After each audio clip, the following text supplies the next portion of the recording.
핵심 포인트 9번째, 보험계약의 무효 혹은 부활, 청약 철회, 계약 취소 이런 개념에 대해서 핵심 포인트 정리해 보도록 하겠습니다. 자, 개념 공부라고 생각하시면 될 것 같아요. 출제 유형부터 분석을 해보면 부활에 대해서 많이 묻습니다. 보험계약 부활 요건으로 틀린 것은 무엇이냐 혹은 맞는 것이 무엇이냐, 부활이 중요한 거고요. 두 번째 유형은 청약 철회나 계약 취소와 관련된 문제가 자주 출제가 됩니다. 그래서 계약 취소를 하거나 청약 철회할 때 그 요건이 뭐냐, 어떤 요건을 하에서 청약 철회가 가능하냐, 이런 것들을 묻는 문제가 나온다는 것이죠. 자, 그러면 개념 정리를 한번 해보도록 하겠습니다. 자, 무효라는 게 뭐냐라고 하면 보험계약이 성립한 처음부터 법률상 효력이 없었다는 거예요. 처음부터. 자, 보험계약이 성립한다는 건 자, 청약과 승낙이라는 의사의 합치가 있어야 되잖아요. 그때서부터 효력이 아예 없었던 거다. 처음부터 아예 없었다는 거죠, 효력이. 자, 그래서 보험의 불성립, 자, 그 다음에 해지, 취소와 구분이 좀 필요하다. 자, 보험계약은 성립했는데 처음부터 가서 효력 발생하지 않았다는 거니까 불성립과는 구별이 되는 거고요. 해지라고 하는 것은 뭐냐면, 자, 지금 해지 사유가 발생하게 됐어요.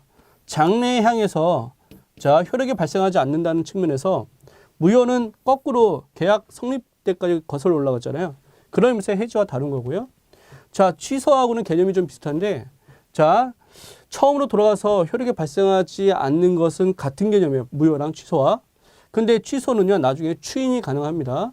그래서 추인이 된다면 장래에 대해서는 그 효력이 유지가 될 수가 있는 거죠. 그런 측면에서 무효하고 좀 차이가 있다. 그래서 어쨌건 불성립, 해지, 취소하고는 개념적 차이가 있다는 것을 좀 기억하실 필요가 있겠고요. 자, 보험계약이 우리가 해지가 됐어요. 부활을 시켜야 된다라고 했을 때 계약 해지 시점에서 자, 3년 이내에 가능하다. 3년이 넘어가게 되면 보험계약을 부활할 수가 없는 거죠. 그래서 3년이라는 숫자가 매우 중요한 포인트가 될 것 같습니다. 자, 그 다음에 청약 철회라고 하는 것은 청약을 했는데 자, 좀 생각을 해보니까 이 계약을 유지하지 않아도 될 것 같아 라고 해서 없던 걸로 하자는 거죠. 되돌리겠다는 얘기예요. 자, 보험증권을 받은 날부터 10월 이내에 청약 철회가 가능하고요. 자, 그 다음에 청약을 한 날로부터 30일을 초과할 수 없다. 자, 그래서 기준점이 중요합니다. 두 가지 요건을 다 충족을 시켜야 돼요. 자, 청약을 한 날로부터 30일이고, 자, 그 다음에 보험증권을 받은 날로부터 15일이다. 그래서 요 각각의 기준점을 여러분들께서 잘 정리를 하셔야 됩니다. 하나는 15일, 하나는 30일인데 언제부터 15일이고 언제부터 30일이냐 여러분들께서 정리를 해 주셔야 되겠습니다.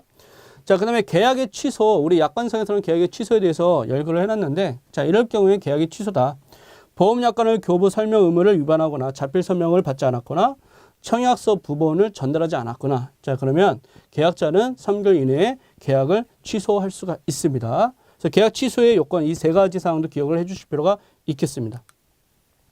자, 그래서 부활의 요건 3년, 보험증권을 받은 날로부터 10월 이내에 청약 처리가 가능하고 청약한 날로부터 30일 이내에 청약 처리가 가능하다는 것을 각각의 숫자를 암기하시는 게 핵심 포인트가 되겠다. 이렇게 정리해 보겠습니다.